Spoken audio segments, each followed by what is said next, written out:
Welcome to the 10th annual Eric Rego Big Idea Competition, brought to you by the Donald McNeely Center for Entrepreneurship. Now, this evening, we'll be celebrating the full innovativeness and creativity of our current Bennies and Johnnies. But before we do that, I think it's important to pause and look back at our roots. The entrepreneurial roots, those that came before us that built this place that we know and love so much. So come with me on the journey as we look at the entrepreneurs that created St. Ben's and St. John's. As we know, the roots of CSBSJU community can be traced back to St. Benedict of Nursia. Now, when people think about St. Benedict, they usually focus on the fact that he wrote the Rule of Benedict and founded a monastic order. But people forget to remember that he invented the sippy cup. And this one invention has saved thousands of saints from the daily annoyance of a serpent rising up out of their cup. Moving on to the first abbot of St. John's, Rupert Seidenbush, one morning in the 1890s, after looking in the mirror, he felt invigorated by how luscious his beard was, and he thought this type of growth should be shared with the world. So he came up with the idea of the chia pet. Cha-cha-cha-cha-chia, chia led to cha-cha-ching. With all the revenue coming in from chia pet sales, they were able to sign the young John Gallardi to a 117-year contract. Visionary led to legendary. We come from a tradition of Renaissance men and brave and innovative women. Using their industriousness and superior chemistry knowledge, the Sisters of St. Ben's can be credited with creating much of modern snacking culture. They actually discovered the official original recipes for Doritos, Funyuns, and Flaming Hot Cheetos. There's also rumor that they could be credited for one of the earliest known recipes for a THC gummy, but that is yet to be officially verified. As they say, necessity is the mother of all invention. And for Joshua and Timothy Nordengard, an overpriced meal plan was the only necessity they needed. Putting together some old plastic boxes and a plastic lid, they were able to smuggle as much food out of the reef as they could ever imagine. This product went on to later be known as Tupperware, and has since been one of the most successful network marketing phenomenon ever known to suburban culture. Eventually, the brothers got busted for stealing food from the reef, and as a punishment, their FR on Tommy 3 said that they had to clean every window of the newly constructed Abbey Church. After 12 hours of grueling work, they thought there had to be a better way, so they invented Windex. Yes, that's right, also invented right here at St. John's campus. Now, I have to admit that the perfectly clean glass has led to the premature death of millions of birds, but in general, it's been a net positive for society. Driven by pure curiosity and a commitment to resolve the rumor that there might be boys living in the woods just 6 miles away, a group of Bennies banded together to build the first ever long car. This long car helped transport students back and forth between the campus of St. John's and St. Ben's. It later became known as the bus and also known as the link. Without this simple invention, the world would have been without countless awkward 15-minute conversations and millions of drunken sing-alongs. In the early 90s, freshman Ricky Dory had 2 classes on right here, the 4th floor quad. After just 3 weeks of class, he started to notice how muscular his legs had become. Thinking there might be something to this whole climbing of stairs for exercise thing, he came up with the idea to sell replicas of the quad so other people could climb stairs. But selling whole replicas of the building wasn't feasible, so then he came up with the idea to sell a machine that had just the stairs. That's right, the Stairmaster was invented right here. It's important to remember that not all the great achievers experience success right away. For example, before Axel Timer started the prestigious St. John's Men's Chorus, he was the lead singer for a painfully awful folk metal band. Before Dennis McDonough got into politics, he attempted to create a monk's fashion business. But building a business around selling clothes to people that wear the same thing every day was doomed to be a failure. Before Corey Berry was the CEO of Best Buy, she actually believed you can get money selling old video games to GameStop. Now, we could never have time to list every invention that has roots in the CSBSJU community, but the point is this: although you may be sitting in an uncomfortable, impromptu home office chair, you're also standing on the shoulders of giants. Lots of great entrepreneurs have come before us, and the way we can best honor that legacy is to keep feeding that giant and keep producing big ideas. Before we proceed with the production, it is necessary for you to know that all of the names, dates, locations, and inventions you just heard about were completely made up for comedic effect. None of the facts, figures, names, or dates presented in the video should be retweeted as though they were true facts. Please only share factual information on the internet. And now, please put your hands together for your host from the class of 2013, Ryan Wold. Hello and welcome, everyone. Thank you all for being here tonight and watching that fun intro video. So this is going to be a wonderful night. And just thank you all for tuning in, whether it's on Zoom or you're live streaming it on one of our social channels. Thank you for being here and taking a moment to celebrate big ideas. This is the 2021 Eric Rego Big Idea Competition. It's a celebration of entrepreneurship, big ideas, and the creativity of the CSB SJU community.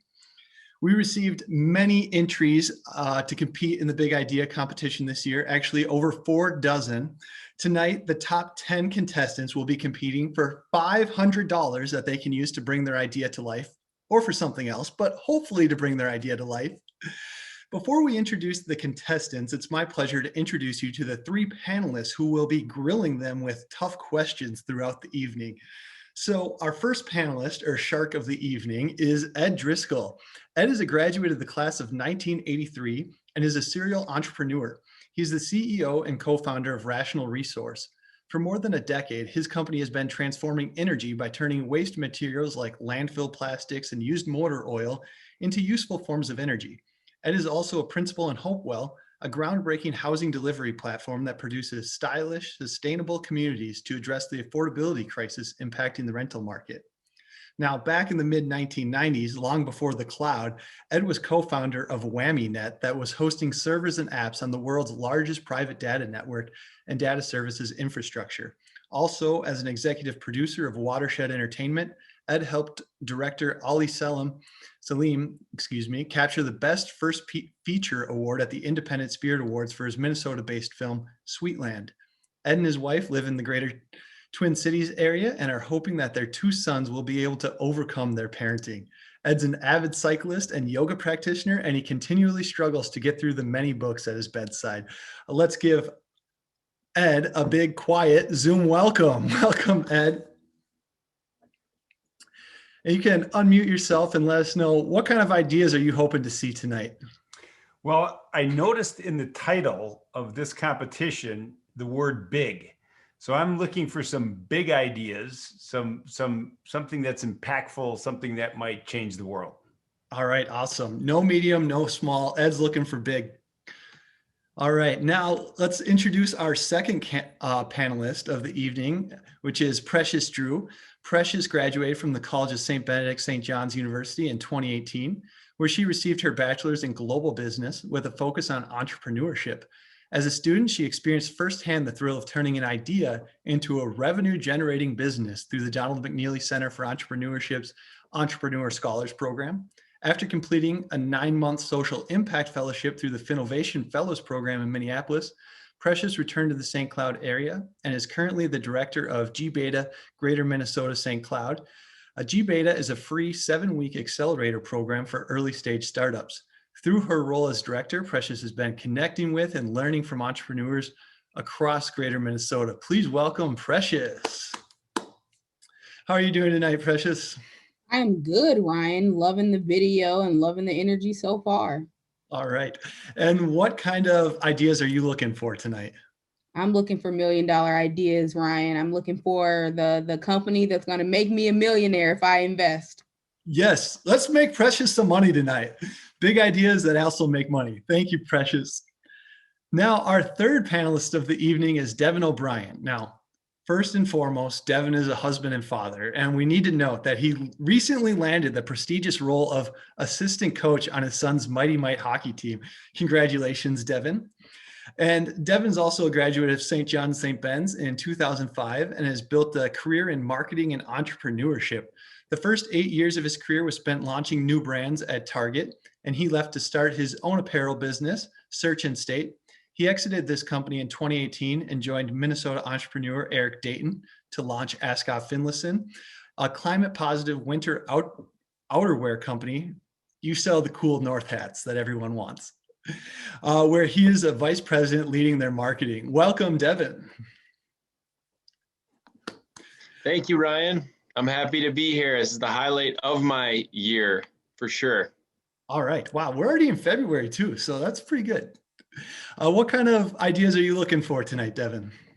I'm looking for ideas that are going to drive culture and engage with people in a really meaningful way. That's how I look at the world and brands that have to exist on the internet and talk to customers directly. So I'm looking for ideas that are going to seize that opportunity and really engage with people. All right. Thanks so much for sharing that. Okay, so we got our panelists in place, but now here's a little overview of how things will be going down tonight. So this year, the video pitch applications were submitted via Flipgrid, company founded in Minnesota, just by the way. The students had 30 seconds to sell their big idea, and then a group of young alums that are actually graduates of the eScholar program, as you can see them there. And they had the difficult job of going through all those videos and figuring out the top 10 favorites that would be on stage tonight. So just want to give a big thank you to all those judges. I'm going to find my clap emoji. I think this is worth digging in for it. Oh, it's very difficult to find. I'm just going to actually clap. Congratulations. Thank you to those eScholars of coming back and helping out with this. Now, also joining us tonight is another group of wonderful judges. These judges have the privilege and hard task of scoring all of these wonderful ideas to get us up to our top 3 contestants. Let's meet our judges. So we have Bob Foster, Troy Fritz, Megan Russell, a past winner of the Big Idea competition, Charlie Miner, also a past winner, Mary Nord, Mike Urbanos, Lauren Kessler, Jason Hardy, Mary Bruno, Joe Hausman, Casey Larson, Kathy Wynn, Brian Myers, Kirk Studebaker, and Ben and Carrie Trinka. Thank you to all our judges. Now, that's a lot of judges. So anytime you bring your big idea into the world, you're subjected to getting it judged, which is a reality of entrepreneurship. But although they're called judges, I would guarantee that anyone on this list would be happy to help you bring your big idea to life, whether or not you're one of the winners tonight. So thank you to all the judges being part of this tonight. So after the first round, we'll announce the top 3 finalists. Then those finalists will go on to the question and answer portion where they get grilled by our very tough and intimidating judges or panelists that we met earlier. But before we get to that place, we're going to get to the part that we're all really excited about, the big ideas, why we're here. So we're going to have 10 contestants show their big ideas. So kicking them off, each will be a 90-second video. So let's welcome our first contestant, which is Senior Environmental Studies major, Maya Eichhoff with Furry Fit. We all love spending money on our pets. Over the past 2 years alone, the pet industry has seen almost a $1 billion increase in sales. However, COVID has made animal shelters even more inaccessible. From scheduling issues to shortages in cats, there are so many new barriers keeping people from animals' love and affection. My name is Maya, and Furry Fit is the perfect app for finding your newest quarantine companion. Think of Furry Fit as the Tinder for animal adoptions. Our approachable interface allows you to see animals that fit your ideal breed, age, sex, and even color. Then, as you peruse pictures of our adorable critters, you'll see personalized pet bios with specific buzzwords that match their temperament. Once you've matched with that pawsome animal, it's as easy as swiping right to gain access to a live stream so that you can virtually meet your future pet from the comfort of your home. When you're ready to move forward with the adoption, a convenient chat button allows you to directly contact the shelter. Furry Fit offers all of us animal lovers the reassurance to know exactly what we're getting out of an adoption from the comfort of our homes. I'm asking for $50,000 for a 20% stake in the company for platform development and marketing. So start pet working today with Furry Fit. Swipe right and find your new furry friend. Yes, thank you so much, Maya. All right, the bar is set high. If I had to answer the question that our panelists answered, I would have said, I'm looking for pet puns. So luckily I'm not a judge, so everyone still has a chance here, but That was fantastic. All right, we'll move on to our next contestant. Our next big idea is from sophomore computer science major Aretha McDonald with Contrive. My name is Aretha McDonald, and I would like to create a platform to help businesses and amateur planners develop real, authentic connections, gain access to essential planning, marketing, and management tools, and examine event data to promote efficiency, organization, and creativity.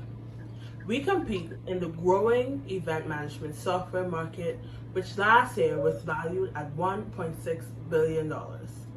One key differentiator between us and our competitors is our networking capabilities.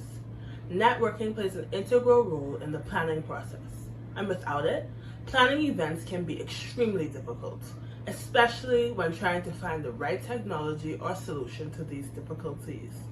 Hence, we want to provide our customers with the resources they need to carry out collaborative, efficient, and effective networking all in one space, in order to bring like-minded professionals together to share resources and ideas while building strong relationships with suppliers and vendors. For small to medium, virtual or in-person events, we will provide suggestions and resources based on the type of event and customer budget. We are looking for $10,000 to help us build and outsource to ensure a prototype in which beta testers can give feedback for overall development. Thank you. Thank you, Aretha. Wow, collaborative and efficient. I wish she could come help some of the meetings that I sat through throughout the day today. So thanks for putting that together. Our next big idea is from senior communication major Brandon Deck with his idea of empowering students through the recycling of textbooks. Hey, Ryan, sorry to bother you. Yeah. Sorry to interrupt. I was wondering if I could give mine live.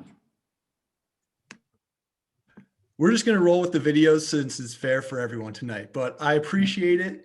And one of the primary rules of entrepreneurship is you can always ask what's going to happen. Sounds good. So thank you, Brandon, for asking, but we're going to stick with the format. Are you tired of buying overpriced books from the bookstore? Well, consider your frustrations catered to with my quick and easy to use app. This long overdue platform gives power back to our community by offering students an opportunity to sell textbooks from old courses to other Bennies and Johnnies, with all of the profits going back to the group that needs it the most, the broke college student. CSB SJU books will have an allocated market populated solely by CSB and SJU students, and users will need to have a CSB SJU email to be verified. This will allow for a concise and clear target market to make it simple and easy to find potential buyers and sellers for required texts. Users of this app will save money as it will be the students demanding competitive prices rather than the institution setting a fixed price. Money isn't the only benefit of this service-based app, as it connects Bennies and Johnnies together to positively negotiate and work through transactions. I'll be working with RetroCube to help develop this app so I can bring it to the App Store for all Bennies and Johnnies to download. This app will allow users to search for the books they need to see if anyone is selling. It will also have a messaging function for a quick and easy to use chat about a potential transaction. To make this process as simple as possible, users and the transaction will be completed through their own means such as Venmo, Cash, and PayPal. In conclusion, CSB SJU Books is a quick, simple, and easy-to-use student-based app that works to connect Bennies and Johnnies together by recycling old textbooks throughout the community. Download it today.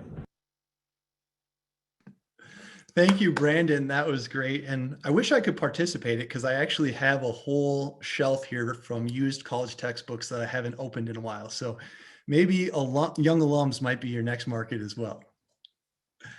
Moving on to the next big idea is from Nanako Abe, a junior global business leadership major with Just.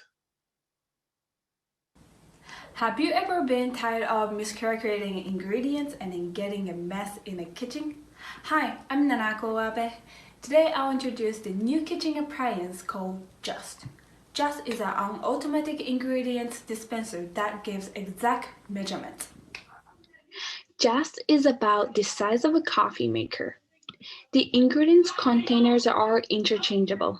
Any ingredients, both powder, and a liquid can be used and measured with a built-in scale. Let me demonstrate. First, you grab the ingredients container and then attach with the jest, and then select the amount you want to measure, then insert in the bowl. Lastly, you take it out and then return it back to your pantry.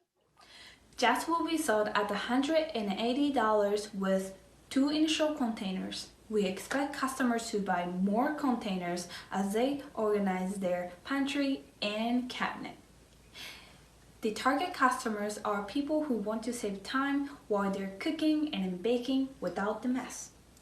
I'm asking for $50,000 to build our first prototype and a marketing campaign. Invest in Jest. It will give you what you need and then keep your kitchen clean. Thank you, Nanako. Very great. I wonder if there's a setting where I can just get all the cheese or all the chocolate chips. That would be helpful for my sweet tooth anyway. Our next big idea will be from senior econ major Shannon O'Rourke with The Back Attack. Several weeks ago, I went into the doctor's office with what I convinced myself was a heart attack. It wasn't. After ruling out kidney stones, they came to the conclusion that I was so stressed that the knots in my back were causing me physical pain.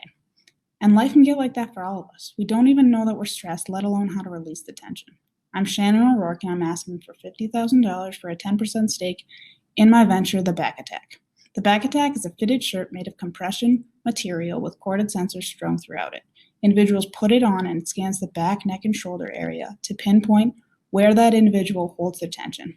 With the shirt comes simple PT recommended tools to aid in releasing that tension, such as foam balls and rollers, as well as easy-to-follow directions on where and how to apply those tools. In addition, access to videos from actual physical therapists are available in case further instruction is necessary.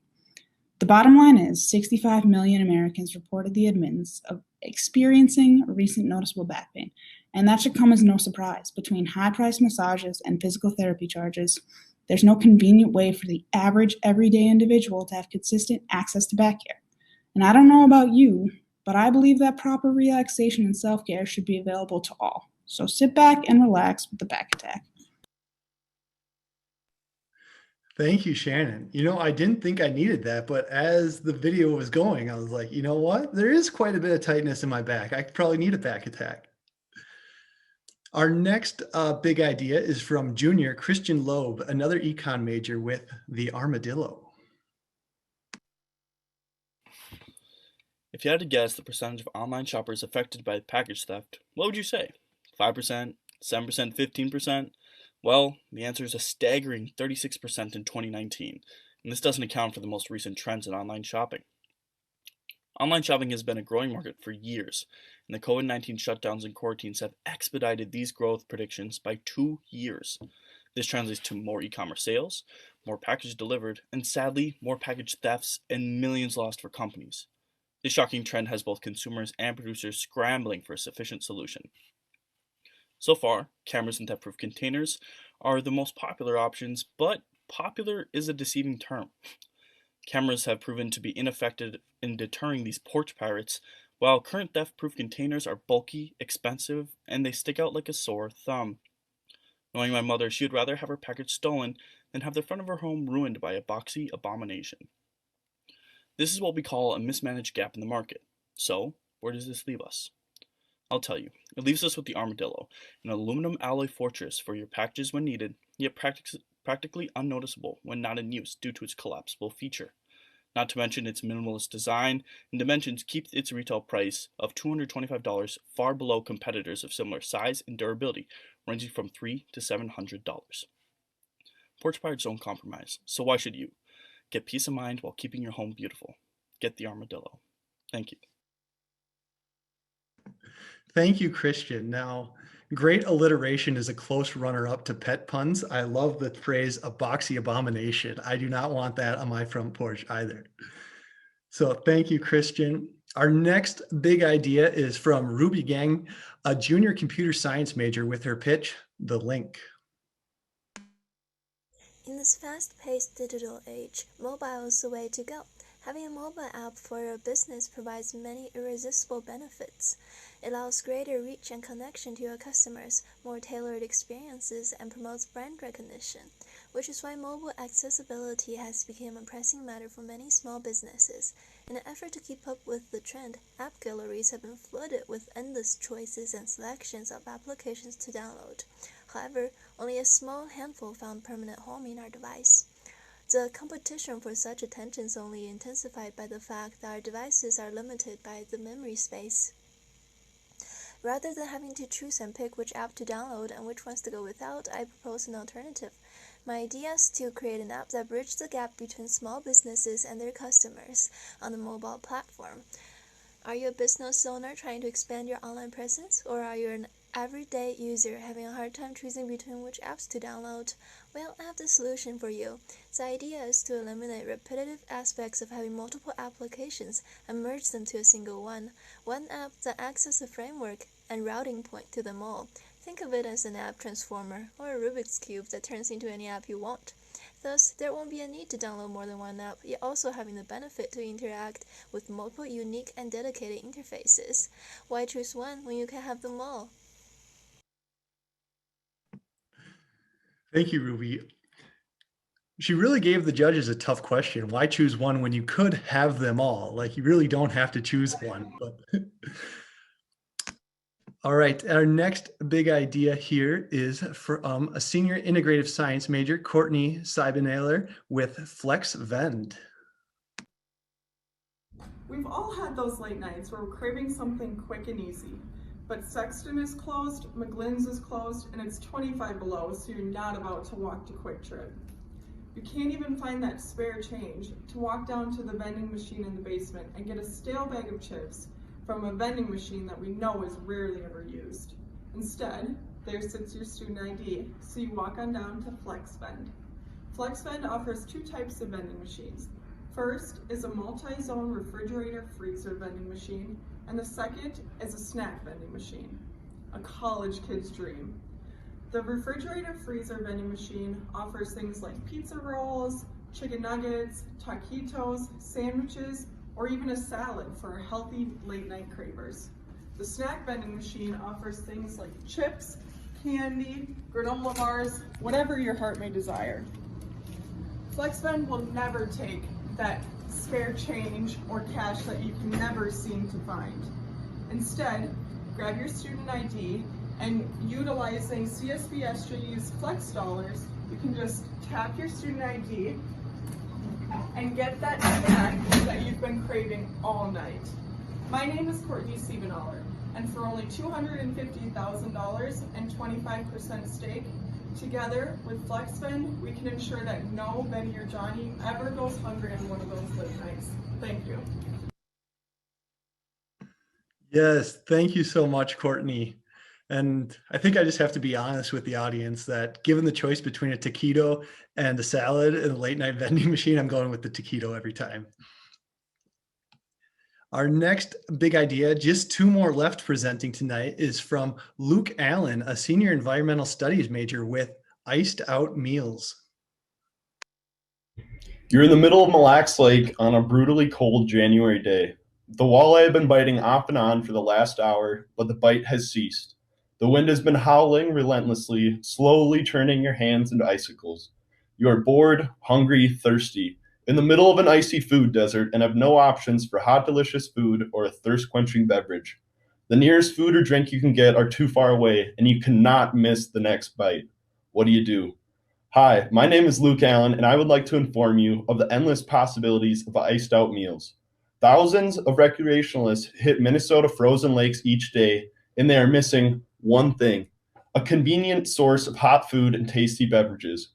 We will bring the food and drinks to the anglers by utilizing strategically placed food trucks on or near the most popular fishing lakes across Minnesota. At the moment, these lakes include, but are not limited to, Mille Lacs Lake, Red Lake, Prior Lake, and any other lake that piques our interest upon further survey analysis. During the summer months, if business is steady in these locations, we will continue. Otherwise, we will migrate to the metro area and take advantage of the increasing popularity of food trucks. With your help of $20,000 for a 10% stake, You can satisfy us hungry and thirsty anglers that are just waiting to be served. Thank you. I enjoy exploring all the possibilities that Iced Out Meals has to offer you. Thank you, Luke. And I don't want to make the hungry fishermen angry. It sounded like they're in a desperate situation, so we better give them what they want out there. And now for our final big idea is junior art major Clarissa Nathy with Meat Point. With 40% of first-year students spending less than 5 hours per week socializing, campus life has become a challenge. Hi, I'm Clarissa Nathy with MeetPoint, a mobile app for users with a campus email that allows safe and fun interactions. MeetPoint aids first-year students transitioning into college by helping them navigate the demands of college, the balance in their academic and social lives. The app provides users with 3 main functions. Opening up the app, you are brought to your personal calendar, then swipe right and you are brought to the chat function, swipe left, and you're brought to the event function. With the current year making changes, the way students attend events, FAE events, and other activities now require advanced sign-up or even tickets.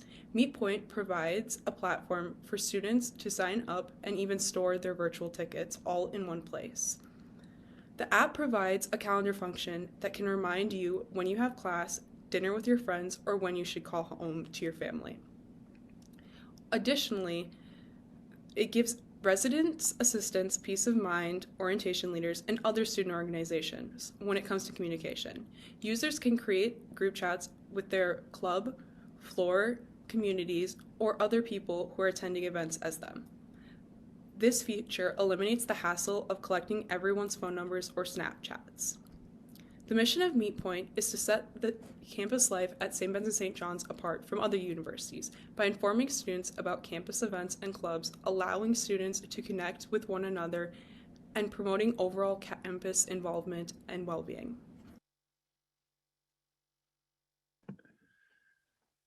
Thank you so much, Clarissa. My mind is just going, what could I have done if we could have had a floor-wide group chat when I was in college? It just sounds like a great opportunity for shenanigans and bringing social good to the world as well. So thank you for sharing that idea. Let's all just give all the participants so far a round of applause. So thank you for sharing your big ideas with us. It was so inspiring to see the 10 finalists here. So there are many great ideas.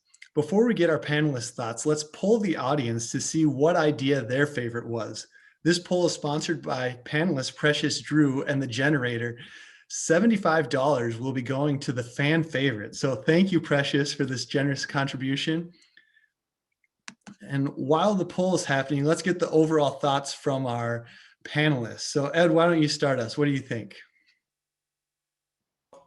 Well, first of all, I'm relieved to see that the leading Gen Z, members of the Gen Z, are coming up with lots of good ideas for new businesses, because we're going to need jobs when the robots take over.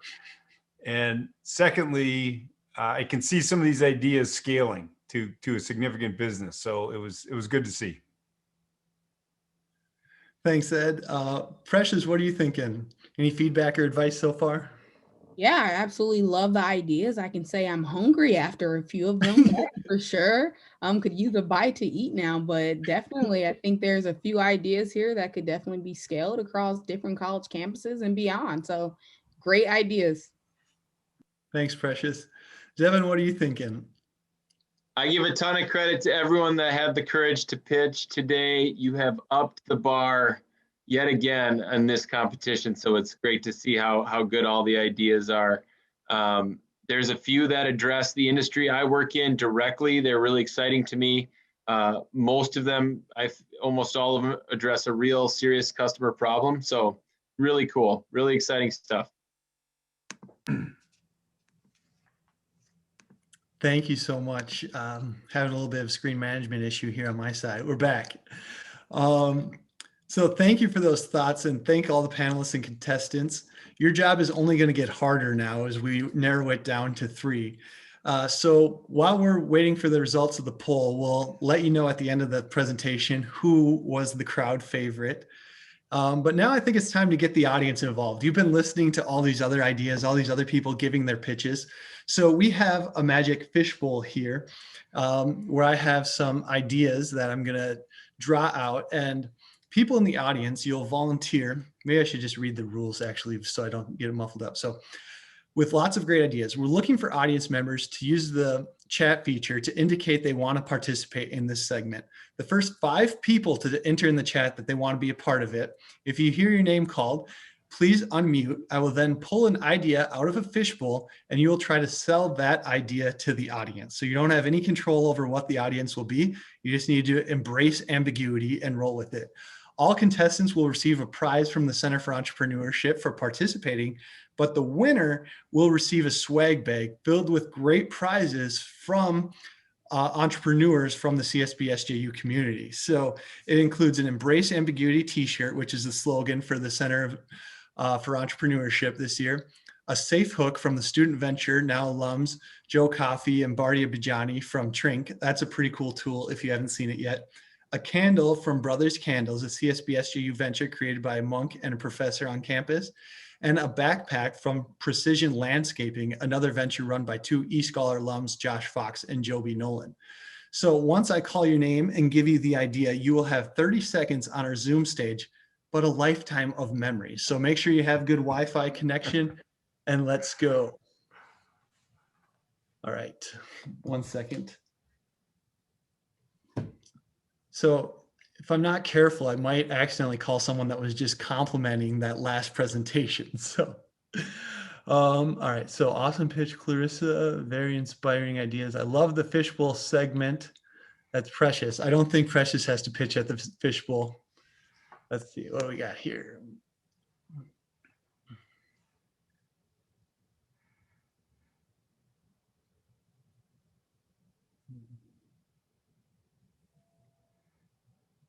Greta Winkleman will be first.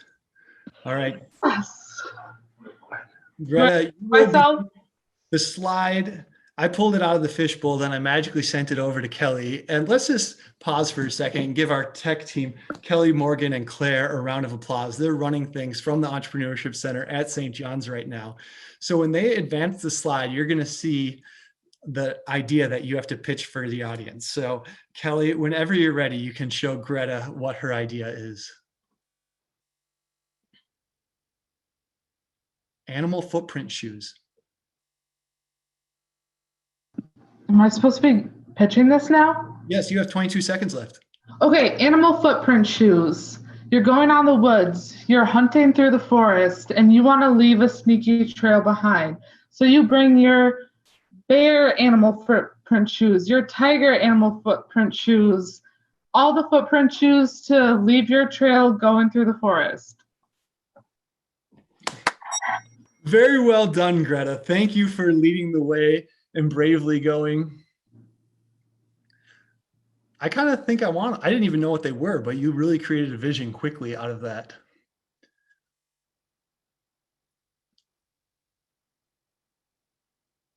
All right, Gerver Bullard is next.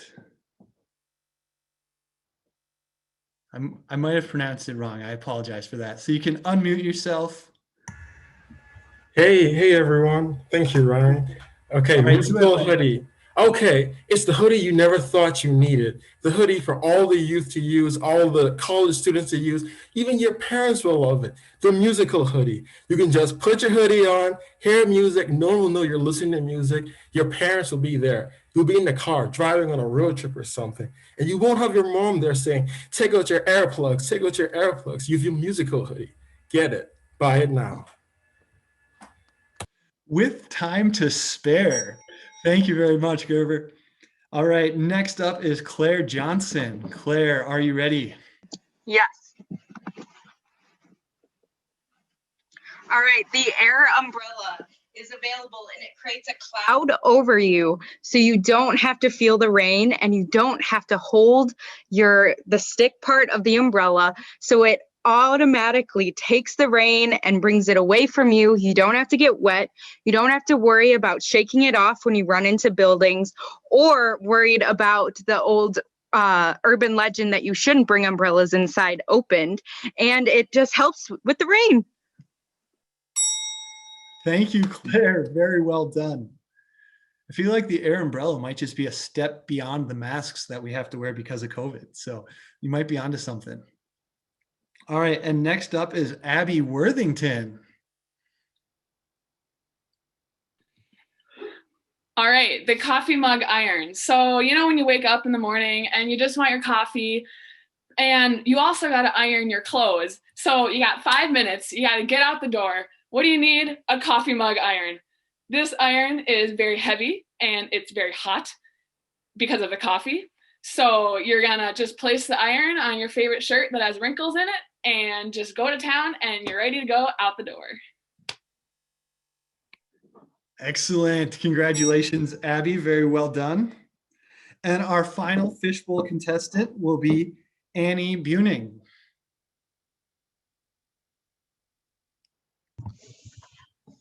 Twirling spaghetti fork. Ever get so tired you're twirling your spaghetti and it always seems to fall off? There's always one long string that's too long and you feel like you have to slurp and you're loud and it's messy. Well, don't worry anymore. The twirling spaghetti fork has got you covered. This will give you perfect, concise cuts at the end. You won't have to worry about slurping and spitting all over anymore. We got you covered. All right, very good. Yes, I don't want to be a slurper. I need the spaghetti twirling fork. So that was fantastic. We will now poll the audience to see who will be our fishbowl champion. Please select your favorite pitch from the polling choices below. The poll should be appearing for you shortly. The winner will receive the swag bag that I mentioned before, a Center for Entrepreneurship swag bag filled with amazing things. One of those things being an Embrace Ambiguity t-shirt, because if you weren't just embracing ambiguity, I don't know what you were doing. And all prizes can be picked up in the Center for Entrepreneurship in Simons 350 on the St. John's campus. And while you're up there picking up your swag bag, you should ask about Entrepreneur Scholars Program. Applications are open and are due March 1st. This program gives you the knowledge and opportunities to turn your big ideas into reality, along with networking opportunities, chances to take risks, prototype, and get hands-on experience launching a venture while being a student on campus. Contact Kelly Gradine with questions or to get more information on the eScholars program. So before we announce our winner of the fishbowl competition, we'd like to take a moment to thank some of our very special sponsors who without them, we wouldn't be able to have this amazing event. So not a slide to them, but many of them are on the call as well. So first we want to thank Mark and Sonia Rego, the parents of Eric Rego, Jim Mauricio and Kirk Studebaker with Coordinated Business Systems, Eric's sister Crystal and Olive Dogs Grooming Salon, Capital Granite, Francis and Francis Rego, Helen England, the Dental Health Center, and Precious Drew and the Generator. So thank you to all our sponsors to help make this night possible. And now the winner of the fishbowl competition is Gerver with the musical hoodie. Congratulations, Gerver. Thank you so much, everyone. I'm going to make sure all of you get your very own musical hoodie. Thank you. And what is the first song the musical hoodie will play? I'm not sure. Maybe, I don't know. Probably Queen, We Are the Champions, I would think. It seems positive. He's on mute, but it looks like positive energy. Thank you, Gerber. Sorry, thank you. So congratulations to all who participated. And don't forget to stop by the Center for Entrepreneurship to pick up your prizes. Everyone that participated, you get a prize. Now the announcement of our 3 finalists that are going to go on and get grilled by the judge or the panelists for the final round. So congratulations to Maya Eichhoff, Christian Loeb, and Courtney Sabenailer being a finalist. So let's give them a big round of applause. Now, here's how the final round will work. Each panelist has questions prepared for each candidate. After the question is asked, please respond. When finished, we'll move on to the next panelist until there are no more questions. We'll then move on to the next contestant. So basically, if you're one of the finalists, you'll get 1 or 2 questions from each of the panelists. So we will start off with Maya. All right, Devin, you will ask the first, Precious will go first for Maya's question. So Maya, you can turn off your mute. And Precious, you can start your first question. Hey Maya, congratulations for making it to the top 3. I'm interested in knowing what skill sets do you bring to the team, and what would be the next hire you'd make? What skill set would it be? Definitely, that's a great question. I am a certified cat lover, so already we can bring that. And I'm very organized. I can get things on top and really like make everything happen the way that it should. The next hire that I'm looking for is a marketer. So someone to like really get the advertisements going and really start to like boost awareness around who we are as a company.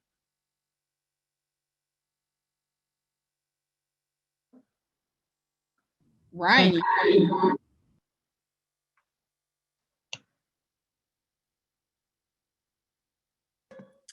I have a barking dog that really has big ideas that he wants to share with the world right now, which is part of life in 2021 here. So thanks for that response. Devin, you're the next questioner. I think this is a fantastic concept and would be a really effective thing in the market to connect people with shelter pets. I'm curious if you're thinking about this business as a platform for the shelters around the country to participate in, and you'd be connecting customers with those shelters in some capacity, or are you going to actually own and operate the shelters as part of this business? Yes, excellent question. We will be connecting shelters. So we won't have a facility. We'll just be in charge of like operating the app, making sure that everything goes smoothly. And then we'll be like an added level to raise awareness around like who the shelters can reach. Thanks. All right, you are up, Ed. Way to go, Maya, for making it to the final 3. You compared your business to Tinder, and I think they make their money, or at least they've scaled by repeat users. How big is the potential market here, and how often do you expect people to use your service? Yeah. So as a cat owner, I have 2 cats because one is never quite enough. Every animal needs a buddy, right? I know cats in particular are herd animals, so they do better when they're with each other. And also parallel to that, the app doesn't just have to be used for adoptions. I was thinking about this as I was doing the pitch, and really there are so many people who just want to sit there and watch the live stream, see the animals.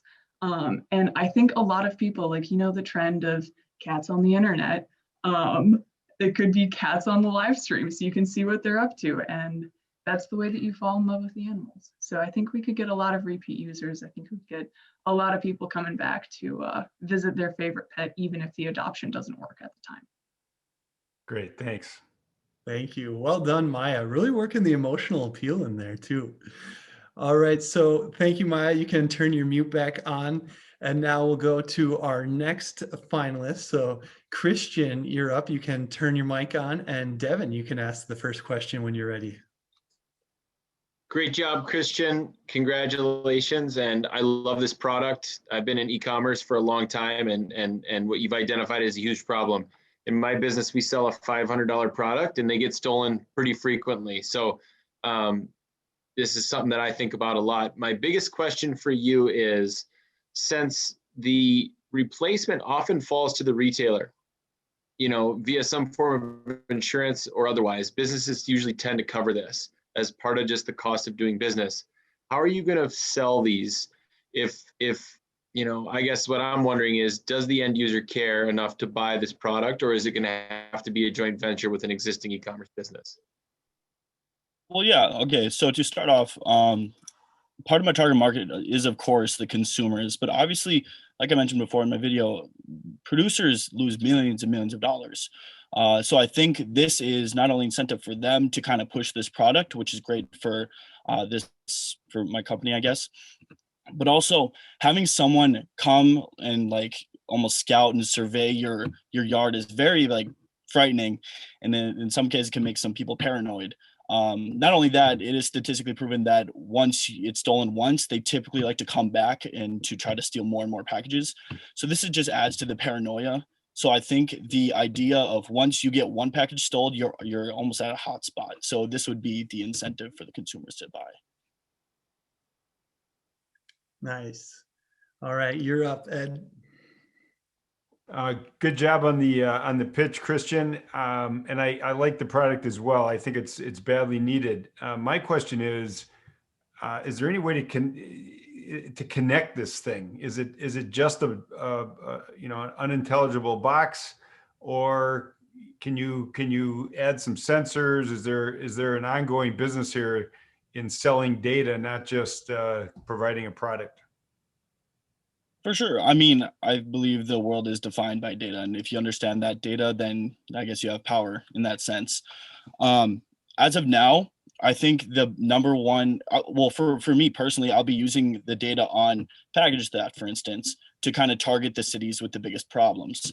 I think once that happens, we're able to use the data. So if package theft goes down, we're able to even market the product further. As of right now, that'd be just petty theft. So just crime rates going down. That's what we would specifically look into. But moving forward, I think it has a lot of future applications that I haven't thought of yet. Nice job, Christian. Precious, you're up. Thanks, Ryan. Christian, I'm wondering how many of these do you expect to sell in the first year, and what are those underlying key assumptions you're basing those predictions off of? Yeah, for sure. So the number one thing I want to make was something light and not while light, not easily breakable. So I was kind of going with an aluminum alloy. The London Metal Exchange is typically a good source for prices of metals per pound. So it's around $2 each. So that's where I got $2 a pound around. It's like 209. So that's kind of where I got my statistics originally.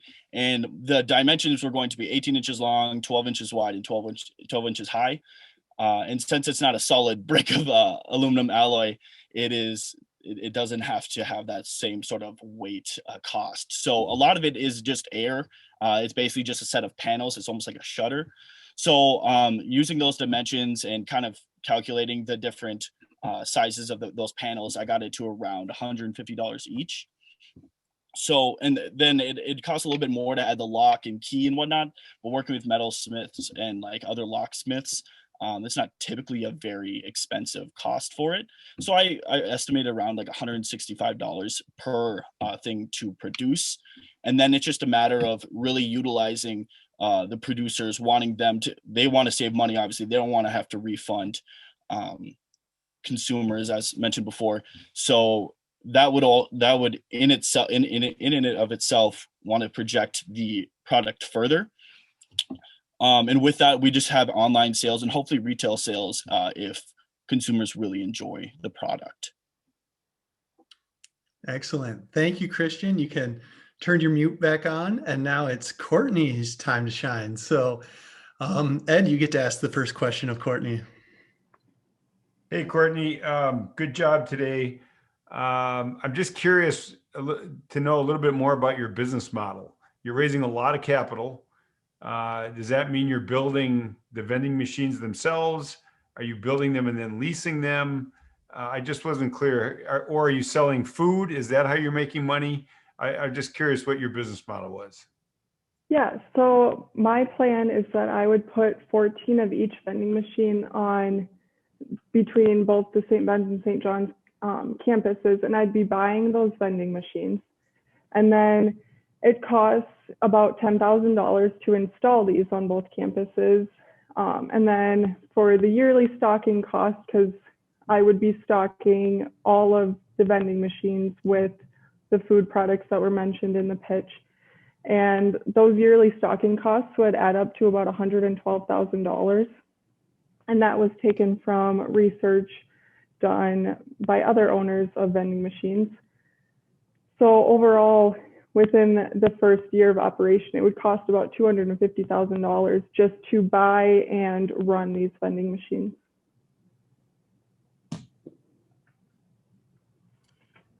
All right, Precious, you're up next. Hi, Courtney. Congrats on making it to the top 3. Ed said you're asking for a lot of capital, and I'm interested in what that partnership would look like with an investor. Are you looking for a silent investor who doesn't get in the day-to-day with the business, or someone who's hands-on and ready to get to work with you as well? My thought is that they would be more of a silent investor. The operations of the vending machine, once they are stocked, they need to be stocked about once a week. But other than that, there's not much back-end work that needs to be done. The vending machines are cashless, so that minimizes cash management entirely. So there's not a lot of work that would have to go into these. So all of the investors would be silent investors. All right. Speaking of silent, Devin, you can turn off your mute and ask your question. Courtney, I think if you could talk the owners at Sal's into installing this payment gateway, you might really be on to scaling something. Have you estimated the size of the total market? Speaking of that, though, just within the campus community, right? This isn't something that, because it's going to be an ID purchase, is reaching anyone beyond the student population. What's the market opportunity at St. Ben's and St. John's, and is this something you could scale to other campuses? Yeah, definitely. So, between both campuses, there's around 4,000 students. So that's 4,000 students right there with a student ID and flex money. And then how these student IDs would be used is it's called an AirVent card reader, which beyond being able to utilize your flex from your student ID, visitors or people who come to campus over summer, they would be able to use these vending machines because they could take their credit card, and using this AirVent card reader, they could actually tap just like Apple Pay. Nice. All right. Thank you, Courtney, and panelists, for your great questions. Courtney, you can turn your mute back on. Now, while the judges deliberate and figure out who will be the champion of this year's Donald McNeely Center for Entrepreneurship, Eric Rego Big Idea Competition, let's take a few moments to remember the mission of the McNeely Center and the legacy of Eric Rego.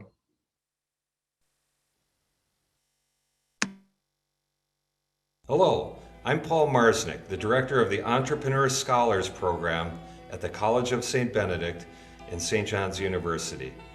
This Big Idea competition is a tribute to Eric Rego, an e-scholar who was taken from us at a very young age, shortly after he graduated from St. John's. In the fall of 2004, Eric and 11 other students were selected to be the very first group of e-scholars. We called them the E1s, and we told the E1s that they were expected to generate ideas for new ventures and then launch a venture before they graduate. People told us we were crazy. They told us, you can't expect undergraduate students to launch a venture. We didn't listen to the naysayers. Eric and his fellow E1s didn't listen either. Eric had lots of big ideas. One of his ideas was to start a mosquito control business. Another idea led to the very first e-scholars venture. It was called Collegeville Carpet. Collegeville Carpet was launched in the summer of 2005 by Eric Rego, Katie Kalkman, and Derek Damer. The idea was to provide carpet for dorm rooms at St. John's in both Mary and Tommy Hall. At the time, dorm room floors were tile, which was cold and ugly. Collegeville Carpet would provide a piece of carpet which was cut perfectly to fit the dorm room, with the edges all neatly seamed. Collegeville Carpets pre-sold 60 units to incoming freshmen. When Johnny Freshman arrived at SJU in the fall, a neatly seamed piece of brand new carpet was waiting for him outside his dorm room door. Collegeville Carpet, our very first ever e-scholars venture, was a big success, and it proved those naysayers wrong. It turns out that undergraduate students really can launch a venture. Eric and his team did it, and e-scholars have been doing it ever since. Like all good entrepreneurs, Eric knew that success starts with an idea. He also knew that to have a good idea, you need to have a lot of them. and Lord knows Eric had a lot of ideas. Today, we celebrate big ideas, and we pay tribute to a big idea man, Eric Rego. Eric was the embodiment of many things that we hold dear here at St. Ben's and St. John's and at the McNeely Center for Entrepreneurship. One thing we value is curiosity. Eric was always asking searching questions. Many of those questions started with phrases like, why, what if, or how might we? Another thing we value is boldness. Eric was bold. He wasn't afraid to try something new, and most importantly, he wasn't afraid to fail. We also value humility. Eric understood that if you're going to do great things, you need to surround yourself with a team of great people. And finally, Eric embraced ambiguity. He didn't fear ambiguity. He didn't just tolerate ambiguity. He embraced ambiguity. He understood that the greatest opportunities come out of the most uncertain and chaotic situations. I think that if Eric Rego were here tonight watching this competition, he would have a huge smile on his face. Actually, I believe that he is here in spirit, and I believe that he's proud of all the Bennies and Johnnies who had the courage to submit a video pitch. And I know that, like all of us, he's very proud of those students who made it to the final round tonight. To everyone here today, I know that Eric would say, keep generating big ideas and keep dreaming big dreams. Here's to you, Eric Rego. We miss you, big guy.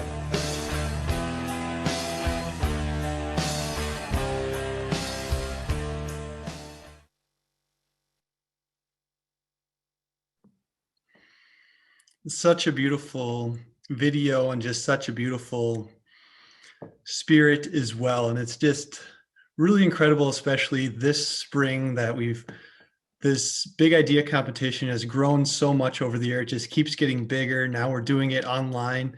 And the importance of big ideas just is a constant throughout the world. So even if there's bad things going on with the pandemic or anything else in society, there's always room for big ideas to make a difference. So I'm so grateful we can all be here tonight to honor Eric's legacy and celebrate the entrepreneurs and the people producing the big ideas today on campus at St. Ben's and St. John's.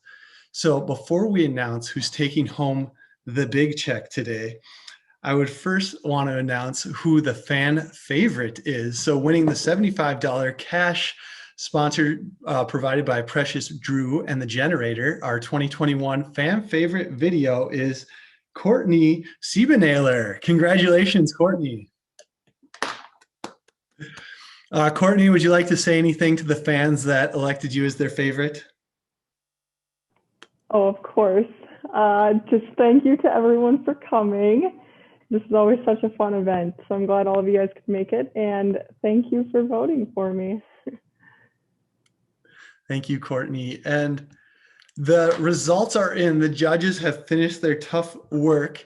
And in third place, winning $200 is also Courtney. So congratulations again, Courtney, on third place, taking home $200. And in second place, winning $300 is Christian Loeb. Congratulations, Christian. And in first place, taking our hearts and the check home is Maya. Congratulations, Maya. And Maya, would you like to say a few words as the champion? Thank you so much. It's been an honor and a privilege. And please know that most of that money will be going back into the Animal Society towards cats. So well spent, and I really, really appreciate it. All right. Thank you so much. And congratulations, Maya. Congratulations to all the contestants. Thank you to our judges, our panelists, all the support staff, Kelly, Morgan, and Claire, working hard to make this whole thing work behind the scenes, and to everyone that submitted a video, participants, our audience, our fishbowl contestants, thank you all. We now conclude the 2021 Eric Rego Big Idea Competition. But for those of you that don't have to rush off, please enjoy some of these honorable mention application videos as we transition out. I'm Ryan Wool. Thank you for attending the 2021 Eric Rego Big Idea Competition. Hi there. My name's Paul Marsnick, and I'm here to tell you about an exciting idea called unicorn tears. Now, everybody knows that unicorn tears can make you live forever, right? But nobody knows where to find a unicorn. Well, I know where to find them. I've got a whole herd of them. Here's the beauty of my idea. I figured out a way to make the unicorns cry tears of joy. I'm asking for $1 million for a 2% stake in my company. That's not a bad valuation.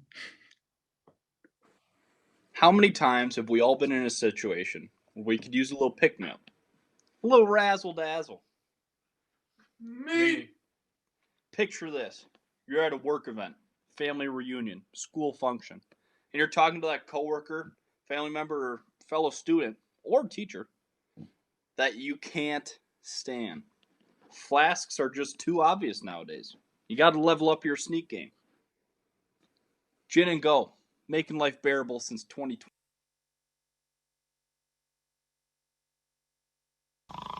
Whoa, that dream was crazy. I wish I could relive it all over again. Hi, I'm Mason Hennon, and if you're like me, you wish your dreams could be remembered. Oh wait, they can be. With my brand new app, Dreamcatcher, all I have to do is provide the app with a verbal or written description of the details of my dream. From there, artists at Dreamcatcher will then interpret my dream and make a mini movie about it.